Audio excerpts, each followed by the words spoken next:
My name is Andrew Stotz, and I'll be your host as we continue our journey into the teachings of Dr. W. Edwards Deming. Today, I'm continuing my discussion with John Dews, who is part of the new generation of educators striving to apply Dr. Deming's principles to unleash student joy in learning. This is episode 15, and we are continuing our discussion about the shift from management myths to principles for the transformation of school systems. John, take it away. Good to be back, Andrew. So we're talking about these 14 principles for educational systems transformation, like you said. I think last episode we talked about drive out fear. So this episode, I thought we'd focus on that next principle, which is break down barriers. So principle 9, break down barriers. The way I have this framed is to break down barriers between departments and grade levels and develop strategies for increasing cooperation among groups and individuals. Everyone must work as a team to foresee problems in the production and use of high quality learning experiences in the case of schools. I was flipping back through some notes and I just happened to come across a quote from Out of the Crisis that I thought was a good quote to sort of start off with. In that book, Deming said, "Teamwork is risky business. He that works to help other people may not have as much production to show for the annual rating as he would if he worked alone." And I think what this does for me is really illustrate how big a job breaking down barriers is, because everybody's going to say, yes, I'm for working as a team. Everybody's going to say I'm for cooperation, but when the rubber meets the road, what actually happens?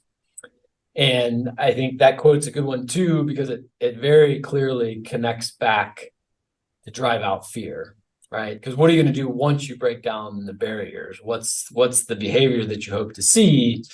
And, the behavior that you hope to see is only possible if you also drive out fear, which I think is, showing that there's this connection between all of these principles. There are these mutually supporting, guiding principles. One thing that's just popping in my head is if you didn't incentivize people, let's think of young people, maybe, would people naturally be, helpful in doing teamwork? We know that, the annual ratings and those types of things can incentivize being, selfish and not working across the organization. But I'm just curious, what are your thoughts on that? Yeah, I mean, I think if are you using incentives as a pejorative in this context? Yes. Yeah, I mean, I think you have to look at the system that you've set up and then the behaviors that result. And then, sort of step back and see that whole picture. What is it what's the behavior that you're causing by the system you've set up? I think that's the major point, I think. I'm just thinking about like when someone's young and, they're just living a normal life. They're out with their friends. They're playing in the woods when I was young, those types of things. Are they naturally helping each other and, naturally want to help? Or are they naturally selfish? Well, yeah, I think that's a good question. I think that would probably depend a lot on the context. I think, if you're generally talking about young kids, there's probably a sort of a natural inclination to cooperation that's sort of, I think, maybe stomped out, extinguished, as you encounter the various systems that are in place in schools and work settings, those types of things. So I think, I think I would probably lean that way, that there's a natural inclination to cooperation that sort of is depressed, through the various work and school systems that we've set up. That's a generalization, obviously, but I would probably concur with that. Yeah. You talked about departments and grade levels. And when I think about breaking down barriers, I always think about departments. But maybe you could explain breaking down barriers between grade levels too.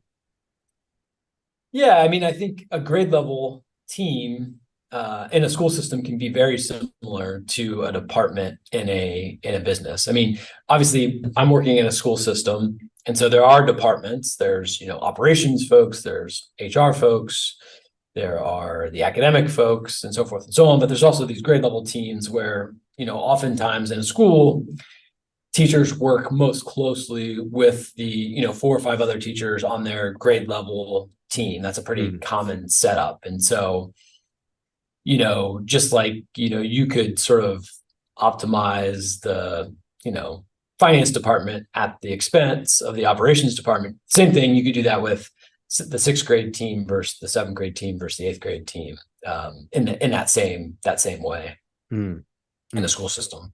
Yep. Yeah. And what's the hardest part about breaking down barriers in school environment? At first I think that, everybody's overloaded. They're trying to get their stuff done, like I'm curious what you've experienced there. Well, I mean, I think with any school, I see schools as sort of a complex system, lots of interdependent parts. I think especially so in schools that are located in, high poverty areas, because in addition to the regular stuff of school, you're often sort of also coordinating any number of partners, providers, counselors, healthcare providers, even, that are coming from oftentimes outside your system. And, there's all these programs and things that you're trying to coordinate on top of just normal school. So that's a sort of an added challenge to coordination in my setting. I think in general, one of the big challenges is that whether you're in a high poverty or low poverty setting, there is a lot of coordination that happens in schools, but teachers are with kids all day. And so when there is coordination that needs to happen amongst the adult teams, when do you do that? There's only a few options where you can get everybody, together. That's, before school, after school, or perhaps, you set aside days that are specifically for that, where the kids aren't in the building. So I think that's a major challenge in a lot of. Which I would assume everybody would love a 6 a.m. meeting before school. Yeah, I mean, we try not to do too much of that anymore. But we used to do that, not infrequently for certain things. And one of the things we actually did here at United Schools Network, where I work, it's been almost a decade now, we reorganized our school day so that kids used to come at 7:30, and now we have a lot of those sort of adult type meetings, grade level team meetings, building leadership team meetings. Those happen in that 7:30 to 8:30 hour now. So we did sort of change our system, shorten our day a little bit in recognition of the fact that we need some time to coordinate all the work that's going on during So what are the school hours now? For kids, they're 8:40 to 4, basically. And then adults come an hour earlier. Right. I read, I don't know if you read the book, Why We Sleep by Matthew Walker, I think it is. No. It's an excellent book that I highly recommend it for everybody because it really shows the importance. I didn't really want to read it because I felt like I don't need to know why we sleep. I need to know how to sleep more. But once you really understand why we sleep, you realize, okay, that's the impetus for starting to sleep more. But they had some research that they talked about how, basically there's morning people and then there's evening people, or let's say morning and not morning. And they talked about different schools and outcomes, and they talked about how the problem that schools could be facing is that by forcing non-morning people to get into class at an early time, they're hurting the performance of those people, those kids substantially. And they had, research showing that. And I have always felt like everybody should be a morning person. Come on. That book changed my mind. I've heard this argument made before, and it went into our decision-making sort of praxis when we decided to change our day. We sort of have it backwards. We, elementary kids often go to school around 8:30 or 9, and high school and middle school kids often go to school in a lot of places at 7:20, 7:30. And, they're generally the kids that need to sort of more sleep. And, but, thinking of systems, it's very hard to change because it's tied to transportation systems. It's tied to athletic systems and practices and stuff like that. And it's a very hard thing to sort of reshape those systems for all those reasons, for sure. I'm wondering if you could give advice to the listeners or viewers about they're facing, let's say somebody's facing a lot of barriers in their school and they don't really know where to start. Maybe you could give some ideas about ways to start and kind of your own experience and, any guidance that you would give. Yeah, I mean, I think that one good starting point in the process is just to stop and think about the question, what exactly is being produced by a school system. So I think that's something to get clear on, because I think a lot of people would instinctually say students, that's what's being produced. But I think if you stop and think about it, that's not quite right. Rather, I think what the aim of a school system is to produce high quality learning, not the students themselves. So knowledge and skills is what's being produced by a school system. And I think when you sort of look at, your system in the same way that Deming would, we don't have a graphic here, but for those that have seen it, you sort of have, inputs into your system, and then you have all these processes that you sort of undertake, while kids are with you, and then, kids go out and are going to other places. In our case, they're going to high schools, or, for K-12 systems, they're going into the military or to higher education, to jobs, those types of things. And so I think it's, be very clear about what it is that you're producing. You're not producing the students themselves, you're producing these high quality learning processes. Then how do you bring that to fruition? I mean, I think, in thinking through that aim and how to accomplish it, I think, just like we were talking about the departments and the grade levels, school systems are organized functionally. And that's for efficiency, just like businesses, But what we really need to think about is how to operate cross-functionally. So that would be one thing. It's how to set up cross-functional teams. And this is for that simple reason that we've talked about repeatedly, that if we don't operate cross-functionally and we just sort of operate in our silos, and we make that silo as good as it can be, oftentimes that can come at an expense to the system as a whole. So that's one thing I think of. I think when you think about improving your system, I think one thing to think about off the top of your effort, is sort of at the outset of any improvement effort, is what's the boundary of the system that you're talking about? Are you just talking about your school system, which the school systems start and stop sort of at somewhat arbitrary geographic boundaries? So are you talking about improving the educational system in a city, or in a single school building or single school district? So, I was thinking of a couple of examples. One's sort of within a system, and then would be between systems. But within a system, often there's a you have general education, students in general education, and then you have students that are spending some amount of their time in special education within that same school system. So I think, if you're talking about defining your system as that school system, I think no matter what, it's, what's the aim of that system? Because we're required to have these special education services within our school systems, all of us.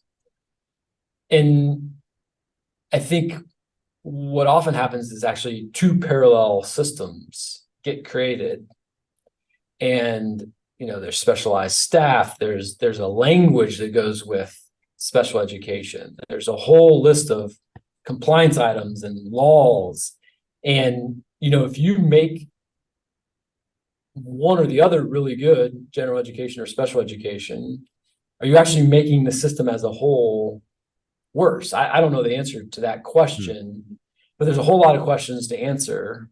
Do the special education students get the same curriculum? Do they get the same testing system? Are they operating under the same academic standards? I don't have the answers, and that can vary by situation. All I'm saying is, wow, we've created two separate education systems. And what happens when we try to improve like one corner of the system, like special education? Does that actually make the whole system? Are we serving the kids well that are getting those services? I think there's a whole lot of questions that happen. So I think just looking at that, how those systems talk to each other is another sort of step you can take. Yeah. And I guess the other thing, going back to what you've talked about before, about the aim of the system, and you've talked just briefly here about it right now, but the idea is that if you can, maybe one of the first steps, besides setting up a cross-functional team, is to say, why don't we talk about what's the aim? Because if we can get to that point of what's the aim of what we're doing, chances are that'll be the first kind of guiding light as to why we should break out of our silos or break down the barriers. Yeah. What's the purpose? I mean, is the purpose of special education a temporary set of supports that then leads the child back into more and more general education services? Or is that not the purpose? I mean, I think clarifying that in your system is really important. Another example, this would be more like sort of thinking of a larger system, not just your school system, but in a lot of places, we have a traditional public school system, like in a city, like a big urban system. And then we have a public charter school system, which is a lot of times not its own district, but a series of small networks, or maybe even single buildings. And again, I step back and say, well, what's the aim? Is it to make the system of education better in that particular city? In my case, in Columbus. Or are we just trying to optimize our little corner?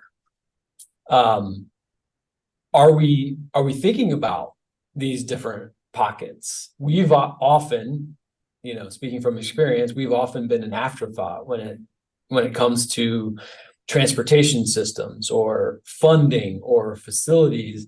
And a lot of times I don't think it's nefarious. It's just like literally there is not a representative around the table when decisions are made, and these systems were set up not, originally weren't taking public charter schools into account. So there literally is no one thinking about how the needs might be a bit different in that particular type of system. And then, of course, because there's limited resources, there can be a lot of sort of, people at each other. And that was, a revelation of sorts, or a mindset shift of sorts for me, not to think of, other school systems as competition, but really in looking at the Deming approach, it's win-win. Like if we have any chance of creating, a successful system of education, especially in areas where things aren't working so well, like in a lot of core cities. I mean, the only way that we're going to do that is through cooperation, working together, having a shared aim, those types of things. So I think breaking down those barriers, whether they're, internal to your own system, in a lot of cases, there's a lot of barriers in place, or if it's, between systems, I think that's, at least as important, maybe more important. I don't know. And so that's the message. Your mic was fading out there. So what was the last thing you said? Yeah, I said, breaking down those barriers between the systems is just as important as breaking down the barriers within your own system, probably more important in a lot of ways. And I think that's the, part of the power that I see in the Deming philosophy is this framing of win-win. I used to think of other school systems as competition. Now I think of, well, how can we work together to create the system of, of education that works for kids? Yeah, those are a couple, thoughts.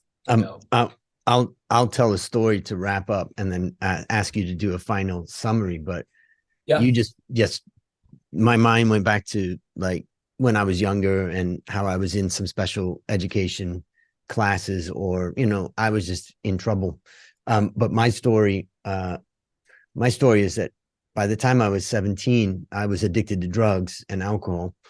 And I went into a treatment center in Minnesota called Fairview Deaconess Hospital. And then 4 days after I got out, I started getting high again. And then I went to Baton Rouge General Hospital. My parents bought me a one-way ticket on a Greyhound bus to go there from Cleveland. I left from Akron bus station. And somehow I got clean at that time. That was September 15th, 1982. And I've been clean since then, so 41 years now. And I went to a long-term treatment center that was in Solon, Ohio at the time. It's moved now, but outside of Cleveland, called New Directions. And I was there for 7 months. But so I had a real challenge with addiction in high school and prior to high school. But why this is interesting about coming back to my special education was that back when I was in third grade or so, I just knew I was in a lot of trouble. And, I was just not an easy kid to handle, like a lot of kids. I had a lot of energy. My mom came to live with me 7 years ago, and she brought, we brought some of her personal effects and stuff. And she had a notebook that she gave me that was the notebook she kept of all my medical journals of my whole life, where she wrote down things. And what I found in that notebook a couple of years ago was that the doctors started giving me Ritalin at the age of 7. And I had forgotten completely about that. But I don't know whether it was 3 years, 5 years, whatever, but I was on Ritalin from a young age.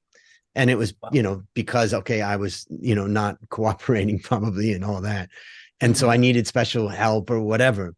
But I started wondering, I wonder what role that had in my later addiction. And then I look at my skills in education, which became much, much better as I went through university. And then I went on to do my master's, and I went on to do my PhD, and I went on to teach.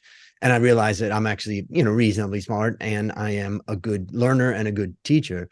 But I look back at that time, and, I don't know. I just wanted to tell that story because I don't think I've ever, put the pieces of that together. But yeah, that's interesting. There's a lot of, directions you can take that. For first, congratulations on, 40 plus years of sobriety. I'm sure that wasn't easy. I think, one, you think, could there have been more coordination between the schools and the treatment centers and, other, maybe your own primary care physician and stuff like that. And maybe that would have made it an easier road. I don't know, for you. And then you think of, the school system and what are the expectations for a 7-year-old, how is that system set up, how much time are you spending sitting and things like that.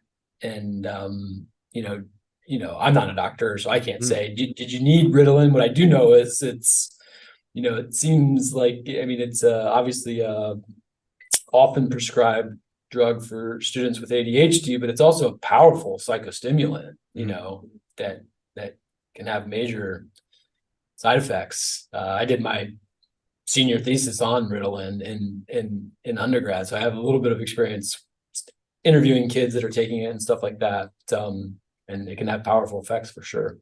Yeah. So yeah, I think of a lot of things like that.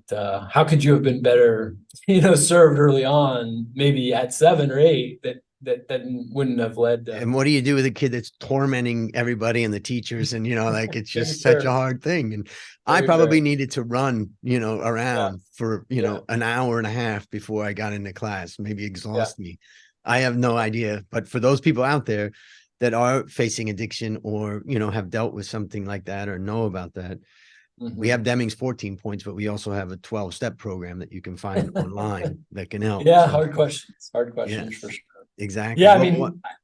Well, I was just going to say, to your point about you needed to run, like I went to a K-8 school where teachers would send kids out by themselves and tell them to go run a lap around the school as a management tool. And great you can't do that everywhere, but you certainly sometimes sit here and think that would be better than Ritalin, I think. But, well, how many times do the listeners or the viewers realize like they just get up and take a walk and then new things come into their mind? So, all right, let's wrap this up. How would you, let's just give your final points on breaking down barriers. Yeah, I think there's some concrete steps. I think we talked about some of them. So, defining the boundaries of your system. where are you working? Where are your efforts when it comes to breaking down barriers? Where are you going to focus? I think when you determine that focus, building that shared vision and aim is a good sort of first step to make sure everybody's grounded in that aim.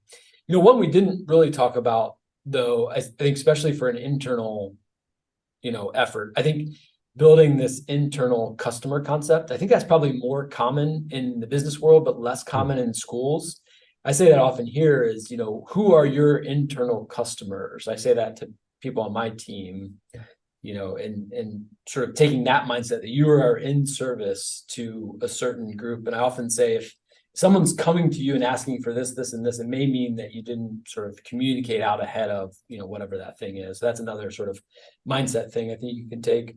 And then we talked about these cross-functional teams to build understanding and reduce adversarial relationships, I think, because when you're sort of siloed and you don't see or don't often talk with another group, that you can start to assume things about that group. And one concrete thing I did across sort of the department that I manage, the departments, we literally have a weekly meeting on Thursday called See the System Meetings. And it's operations, HR, student enrollment, health and wellness, all are in one spot. And we're sort of saying, where do we need to problem solve? Where are things showing up that are sort of need cross-functional attention and those types of things. I think that's been fairly successful just to get those people in a room on a regular basis. That's a great one. And I think for everyone out there, see the system is a great idea. Or another idea is meaning to work on the system, not in the system. Yeah. Those are some great ways to start the process of breaking down barriers. Well, John, on behalf of everyone at the Deming Institute, I want to thank you again for this discussion. For listeners, remember to go to Deming.org to continue your journey. You can find John's book, Win-Win, Dr. W. Edwards Deming, The System of Profound Knowledge and the Science of Improving Schools, on Amazon.com. This is your host, Andrew Stotz, and I'll leave you with one of my favorite quotes from Dr. Deming. People are entitled to joy in work.